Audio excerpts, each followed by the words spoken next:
Welcome to inspire ইয়োরসেলফের সকল দর্শককে আরও একবার আমার চ্যানেলে স্বাগত জানাই।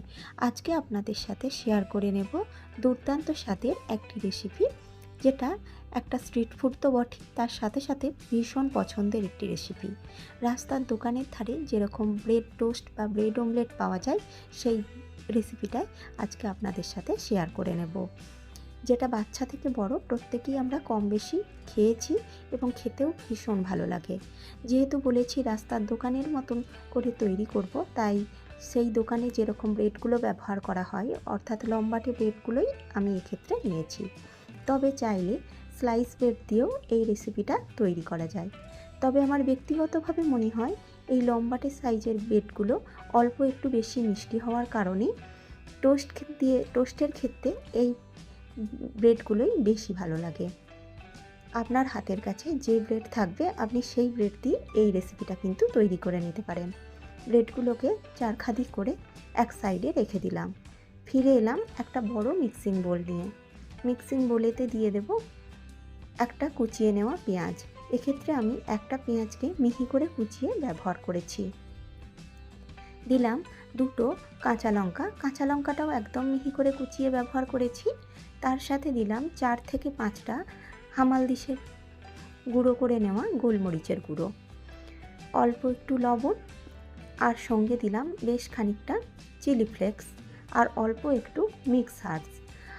চাইলে কোনো একটা লঙ্কা বাদও দিতে পারেন যদি বাচ্চার জন্য বানাচ্ছেন মনে হয়, সেক্ষেত্রে ঝালের কথা মাথায় রেখে কোনো একটা লঙ্কা কমও করতে পারেন।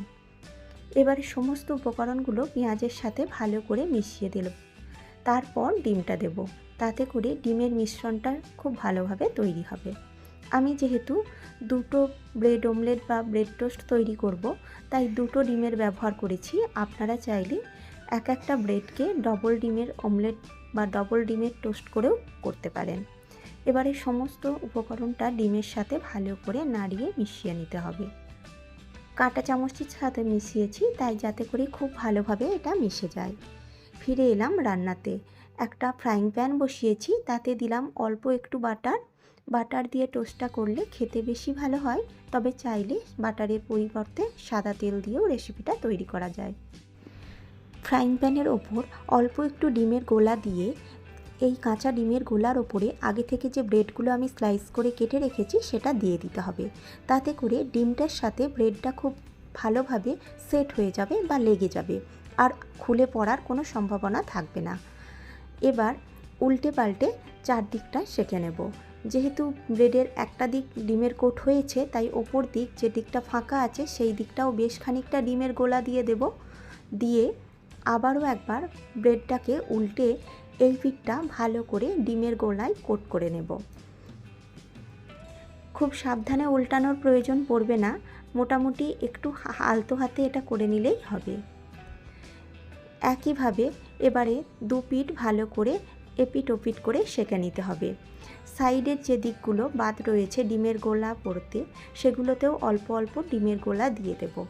চাইলে ডিমের গোলায় সম্পূর্ণ ব্রেডটাকে ডিপ করেও এই রেসিপিটা তৈরি করা যায়, তবে আমার ব্যক্তিগতভাবে এই রকম প্রসেসে ডিম টোস্ট করলে টোস্টটা খেতে বেশি ভালো লাগে। এবার কাঁটা চামচের সাহায্যে আর স্প্যাচুলার সাহায্যে আরও একটা পিঠ উল্টে দেব, যেই পিঠটা ডিমের গোলনা লাগাতে বাকি আছে। এইভাবে চতুর্দিকে ডিমের গোলনা দিয়ে দিয়ে টোস্টটা তৈরি করলে টোস্টটা খাবার সময় ভীষণ সুন্দর লাগে, আর পুরো টোস্টের গায়ে একটা ডিমের প্রলেপ তৈরি হয়ে যায়। গ্যাসের ফ্লেমটা পর্যায়ে আমি রেখেছি একদম লো ফ্লেমে একটু হাতে সময় নিয়ে, মোটামুটি 3 থেকে 4 মিনিট হাতে সময় নিয়ে আমি ব্রেডের টোস্টগুলো তৈরি করেছি, যার ফলে ব্রেডগুলো ভেতর থেকে খুব সুন্দর সেঁকা হয়েছে এবং রেসিপিটা খেতেও ভীষণ সুন্দর হয়েছে। চাইলে মাঝ বরাবর কেটেও পরিবেশন করা যায়, তবে আমি আর না কেটে একদম নর্মালভাবেই পরিবেশন করেছি। এপিট ওপিট ভালোভাবে সেঁকা হয়ে গেলে একটি পাত্রে তুলে রেখে দেব। দেখতেই পাচ্ছেন লালচে করে সেঁকা হয়ে গেছে। এবার আর বেশি সময় নেব না, তবে গ্যাসের ফ্লেমটা আবারও বলছি একদম কমিয়ে এই কাজটা করতে হবে, তা না হলে কিন্তু ব্রেডটা পুড়ে যাবে। একইভাবে আমি আরও দুটো ব্রেডের স্লাইস করে নেব, করে ফিরে এলাম। সার্ভ করেছি অল্প একটু টমেটো কেচাপের সাথে। টমেটো কেচাপের সাথে বা টমেটো সসের সাথে এই রেসিপিটা পরিবেশন করলে খেতে ভীষণ ভালো লাগে। বাচ্চাদের তো পছন্দ হবেই, বাচ্চাদের সাথে সাথে বড়দেরও এই রেসিপিটা ভীষণ পছন্দ হবে। বাচ্চাদের টিফিনেও এই রেসিপিটা অনায়াসে প্যাক করতে পারেন। আজকের রেসিপি আপনাদের কেমন লাগলো তা আমাকে একটা ছোট্ট কমেন্ট করে জানাতে পারেন। ভালো লাগলে লাইক, শেয়ার ও কমেন্ট করার অনুরোধ রইল। দেখা হবে খুব তাড়াতাড়ি। তার আগে বলি, আমার চ্যানেলটা সাবস্ক্রাইব করে আমার পাশে থাকবেন। পাশে থাকা বেল আইকনটা অবশ্যই প্রেস করে দেবেন। দেখা হচ্ছে খুব তাড়াতাড়ি। ধন্যবাদ।